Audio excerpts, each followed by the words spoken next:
കഴിഞ്ഞ ദിവസം നമ്മൾ താമസിച്ചത് ഈ ഒരു പയ്യൻ്റെ വീട്ടിലാണ് ട്ടോ. അങ്ങനെ നമ്മൾ രാവിലെ എണീച്ച് ഇറങ്ങാനുള്ള പ്ലാനിലാണ്. അപ്പോൾ എന്നോട് അവൻ പറഞ്ഞു "ബാ ഒന്ന് ജസ്റ്റ് ഒന്ന് നടക്കാൻ പോകുമെന്ന്" പറഞ്ഞിട്ടാ.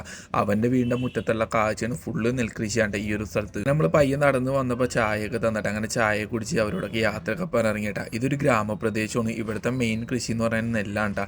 അങ്ങനെ നമ്മൾ ഹൈവേയിലെത്തിയ ടൈമിൽ അവൻ എന്നോട് പറഞ്ഞു എനിക്കൊരു ഹോൾഡർ സെറ്റ് ചെയ്ത് തരാമെന്ന് പറഞ്ഞു. അതായത് അവൻ്റെ ഒരു മൊബൈൽ ഹോൾഡർ ഉണ്ടായിരുന്നു, അതെനിക്ക് സെറ്റ് ചെയ്ത് തന്നിട്ട് പാവം. അങ്ങനെ അവരോടൊക്കെ നന്ദിയൊക്കെ പറഞ്ഞ് അവിടെ നിന്ന് ഇറങ്ങിയിട്ടാ. അങ്ങനെ ഈ ഒരു പുള്ളീനെ കണ്ടുകിട്ടി. പുള്ളീനെ സ്കൂളിലേക്ക് ഇൻവൈറ്റ് ചെയ്തിട്ടാ. ഇവരിവിടുത്തെ ടീച്ചറാണെന്നാണ് പറഞ്ഞത്.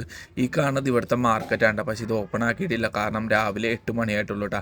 അങ്ങനെ റോഡ് സൈഡിൽ തന്നെ ആൾ കാത്തു നിൽപ്പുണ്ടായിരുന്നു. അങ്ങനെ അവരുടെ സ്കൂളിലേക്ക് എന്നിട്ട് അവിടെ ചെന്നപ്പോൾ പിള്ളേരെല്ലാം പുറത്ത് നിൽപ്പുണ്ടായിരുന്നു. ഈ സ്കൂളിൻ്റെ പേര് നോവ എന്നാണ്. അങ്ങനെ പിള്ളേർ ക്ലാസ്സിലിരിക്കുന്ന ടൈമിൽ ഞാൻ കുറച്ച് വീഡിയോസ് ഒക്കെ എടുത്തിട്ടാ. കാരണം പുറത്തിരുത്തി എടുക്കാമെന്ന് വെച്ച് കഴിഞ്ഞാൽ അവരുടെ പഠിത്തമൊക്കെ മുടങ്ങും. അത് കാരണം ഞാൻ പറഞ്ഞു ഞാൻ വെറുതെ ജസ്റ്റ് കുറച്ച് വീഡിയോസ് ഒക്കെ എടുത്തോളാം എന്നൊക്കെ പറഞ്ഞിട്ടാ. ഏകദേശം LKG മുതൽ 7ാം ക്ലാസ് വരെ ഉണ്ടെന്നാണ് പറഞ്ഞത്. ഒരുപാട് പിള്ളേരുണ്ട് കേട്ടോ. ഈ ഗ്രാമത്തിൽ വിദ്യാഭ്യാസം വളരെ കുറവാണ്. ആ ഒരു വിദ്യാഭ്യാസത്തിന് ഡെവലപ്പ് ചെയ്തെടുക്കാനാണ് ഇവരുടെ പ്ലാൻ എന്നാണ് പറഞ്ഞത്.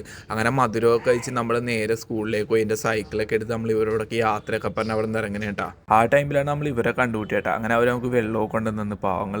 അതിന് എൻ്റെ കയ്യിൽ കുറച്ച് കേക്ക് ഇരിപ്പുണ്ടാകുന്ന കേട്ടോ. നമ്മളൊരു തണലത്ത് ഒതുക്കി പയ്യെ കേക്ക് കഴിച്ച് അവിടെ നമ്മൾ മുന്നോട്ട് പോയിട്ട് ഏകദേശം നല്ല രീതിയിൽ ഇരുട്ടി തുടങ്ങിയപ്പോൾ